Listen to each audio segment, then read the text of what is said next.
హిమాలయాల్లో దాగి ఉన్న ఒక ఆలయం, శివుని సాక్షాత్కార క్షేత్రం, ఎన్నో రహస్యాలు దాగి ఉన్న పురాతన దేవాలయం. కానీ ప్రజలు దానిని శాపగ్రస్త ఆలయం అని చెప్తూ ఉంటారు.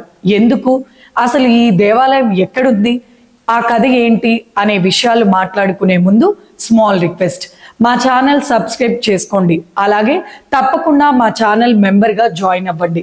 ఈ వీడియో నచ్చితే మర్చిపోకుండా లైక్ చేయండి, మీ ఫ్రెండ్స్కి షేర్ చేయండి. మీ సపోర్ట్ మాకు కావాలి. ఇంకా వీడియోలోకి వెళ్దాం.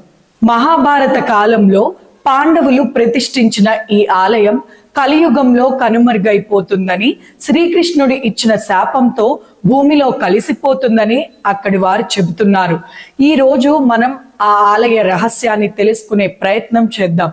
అక్కడి దాకా వీడియో ద్వారా ప్రయాణం మొదలు పెడదాం. పాండవులు అజ్ఞాతవాసం తర్వాత హిమాలయ ప్రాంతాల్లో సంచారం చేస్తూ పరమశివుని కోసం వారు చేసిన తపస్సు మామూలు విషయం కాదు.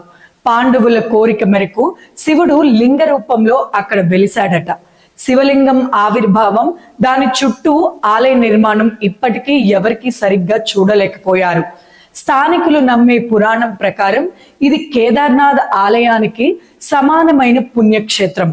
కానీ దైవ శాపం వల్ల పూర్తిగా ప్రజలకు శివుని దర్శనం సాధ్యం కాదని ప్రజలు చెబుతున్నారు.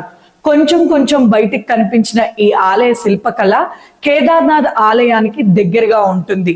శిఖరంపై చెక్కిన కాలభైరవ స్వరూపం ఈ ఆలయానికి రక్షణ చిహ్నం. 1960 టైంలో ఈ ఆలయం వెలుగులోకి వచ్చింది. అంతకు పూర్వమే ఈ ఆలయం గురించి కథ అక్కడి ప్రజలు చెప్పుకునేవారు.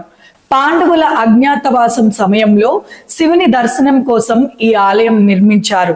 శివుడు లింగ రూపంలో వెలిసి పాండవులకు ప్రత్యక్షమయ్యాడని విశ్వాసం. ఈ ఆలయం చాలా మహిమాన్వితమై కేదార్నాథ్ ఆలయం కంటే ఎక్కువ ప్రాధాన్యం పొందుతుందని దేవతలు గుర్తించారు. శ్రీకృష్ణునితో అదే విషయం చెప్పారు. అప్పుడు శ్రీకృష్ణుడు ఇలా అన్నాడట: కలియుగంలో మనుషులు పాపాలతో నిండిపోతారు.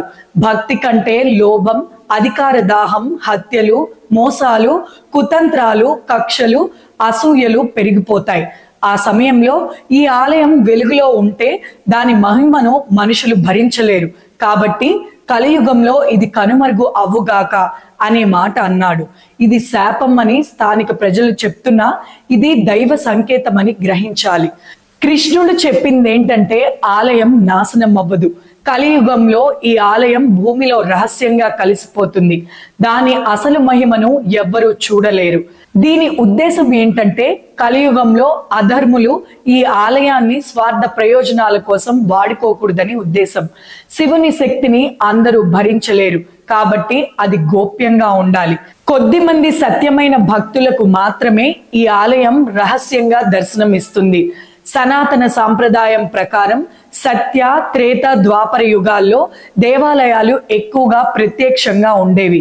కానీ కలియుగంలో దైవం తన శక్తిని మూసివేసింది.